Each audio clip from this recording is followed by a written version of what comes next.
Arnaud Pouille, directeur général du Racing Club de Lens. Merci vraiment de nous accueillir ici. C'est un chouette bureau. C'est un chouette bureau, ouais, on le partage de temps en temps avec nos supporters. Voilà, une vingtaine de fois dans l'année. Et c'est vrai que c'est un endroit qui est très particulier. Vous êtes un ch'ti pur sucre. Il représente quoi pour vous dans les tripes, ce club? Beaucoup de souvenirs déjà, parce que moi ça fait une quarantaine d'années que je viens ici. Et puis depuis 5-6 ans, c'est un mélange de plaisir et un peu d'ambition, parce que quand on est au service du club et qu'on se remémore à la fois les souvenirs, on essaye d'en créer des nouveaux pour les futures générations. Vous étiez tout minot Ouais, quand j'avais vous 10 venez ans, les premières fois. ouais. Enfin, C'était où? là-bas. C'était, à l'époque, ça s'appelait les secondes. Et en fait, il y avait des grilles devant. Et votre père venait, enfin moi en tout cas c'était mon père, il venait avec mon oncle. Et il vous lâchait. Et en fait, vous alliez vous accrocher aux grilles. Vous essayez d'obtenir des autographes. Et pendant ce temps-là, il prenait un verre à la buvette derrière. Et puis voilà, il vous récupérait à la fin du match. Et c'était sympa. Il n'y a pas très longtemps, dans la presse, vous avez dit que le RC Lens était une anomalie. Ça veut dire quoi, ça? C'est pas commun d'avoir. On a été classé il n'y a pas longtemps comme le club qui avait la plus forte valeur de joueurs, c'est des critères économiques, avec le plus petit territoire. Donc on est sur ces ratios-là. Donc on va dire statistiquement, on n'est pas sur des ratios communs en fait. Alors j'ai ramené un petit bout d'histoire dans ma tablette. On est en 1988, le club va pas très bien et puis une lueur d'espoir. On regarde ça ensemble. On espère à nouveau, après l'élection hier soir à l'unanimité du nouveau président Gervais Martel, 33 ans. Gervais Martel est alors le plus jeune président de France en exercice. Son discours en dit long sur son projet. Où allez-vous trouver de l'argent? Nous sommes déjà en train de travailler à ce niveau-là par rapport aux entreprises de la région. Et je pense que nous allons accentuer également notre travail par rapport à ces différentes pistes. Et c'est une obligation dans la mouvance actuelle du football professionnel français. Le même homme, 10 ans plus tard.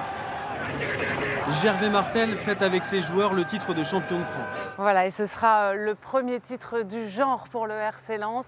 Gervais Martel, il reste inspirant aujourd'hui encore pour vous? Bah oui, parce que Gervais, il a cette fibre locale, on va dire, et passionné. Et je pense que dans ces métiers-là, et je pense encore plus chez nous, il faut avoir la passion. Ouais. Il faut avoir la passion. Et entre les images du titre que vous montrez et le discours d'avant sur sa recherche de partenaires à ses côtés, il y a une dizaine d'années. Donc on voit bien que c'est des choses qui se construisent petit à petit et qui prennent du temps, quoi. Allez, en 5-6 ans, vous avez réussi à redresser ce RC Lens. C'est une vraie source de satisfaction? Pour être très honnête, c'est aussi une source parfois d'inquiétude. Parce que moi, je me rappelle de ces images de 98, je me rappelle aussi de ce qui a suivi, jusqu'en 2002-2003, on va dire. Et après, la petite descente progressive. Donc il faut que vraiment, une partie de mon boulot au quotidien, c'est de me rappeler de ce qu'on a vécu tous ensemble, les émotions, mais aussi de garder bien les pieds sur terre. Parce que c'est fragile.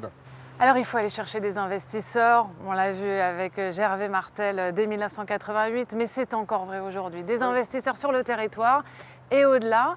En septembre, vous avez annoncé de nouveaux investisseurs, Side Invest, la région et l'association familiale Mullier à hauteur de 20 millions d'euros. Est-ce que ça va suffire?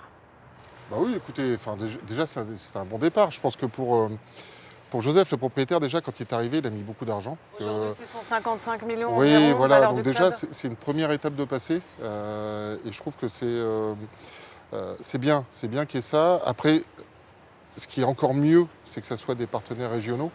Parce que c'est dans notre fibre. Ce qu'il faut, c'est qu'on travaille tout ça. Et puis qu'autour de l'argent qui est investi, on continue à rester Lens, garder notre ADN, et puis essayer d'aller titiller les plus gros. Voilà.